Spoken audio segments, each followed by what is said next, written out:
Bong ơi trên châu mà sẵn mà bong. Tao ăn nó luôn mà. Lụa tầng ống bong, lụa tầng ống cả. Chắc con mùi nè này. Thấy chưa này luộc. Nè lụa ăn lụa, nè lụa tầng lụa nè ngay bong, bây giờ nè lụa tầng banana chui lụa. Chẳng bong trên châu mà sẵn nó thật cả mùi nè, chẳng này lụa lụa chuồn.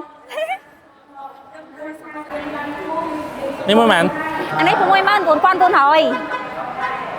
Mình cho tao lại rồi. តម្លៃនឹងមហាសាយល្អហើយបងតានីទាំងតម្លៃតានីទាំងគុណភាព Lan đi cái mưa trần mày.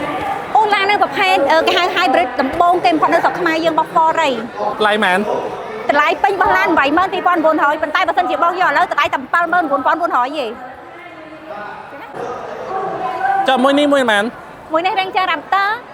ម៉ាស៊ីនសាំងលក្ខណៈពិសេសគេហៅ SIP តម្លៃពេញរបស់រថយន្តគឺ 81900 SIP នោះអីគេ និយាយទៅអត់ដឹងពាក្យពេញហៅអីគេបងប៉ុន្តែចង់ប្រាប់ថាឡានហ្នឹងគឺ limited edition របស់ special edition របស់ប្រភេទ Ranger Raptor ប្រភេទម៉ាស៊ីនសាំង À mỗi ní sự điện à mỗi nụ. Còn đấy đôi à mỗi ní tệ. អត់ដូចគ្នាបងពីព្រោះអានោះប្រភេទ off road អានេះប្រើបានទៅលក្ខណៈគ្រួសារការងារណាអាជីវកម្មបងប្រភេទ Ford Ranger Valtra គឺប្រភេទ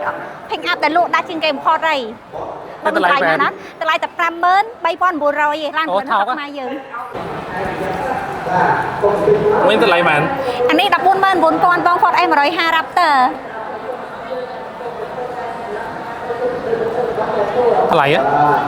បងអើយមិញអានោះបងថាថ្លៃបងមកលើបងយកនេះហ្មងនេះតម្លៃល្មមហ្មងបង Ford Ranger XR ស៊េរីឆ្នាំ2026តម្លៃតែ 34900 ទេយកហើយឯងបង Lại màn. 42900 បងឡានផលិតនៅខ្មែរធានាទាំងតម្លៃធានាទាំងគុណភាព Ở mai. ឡូវអីបងអែមអីបងចូលមកធានាថាមកពេញចិត្តពេញបេះដូងហ្មង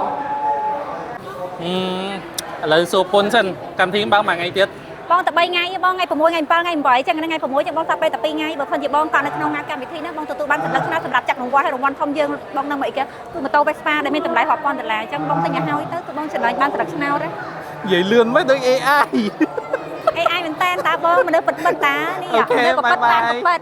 Bye bye. បងតើបាត់តាញៀនបានមួយផង À tép bye bye cất mưa sân. ចាំស្អែកជួបគ្នា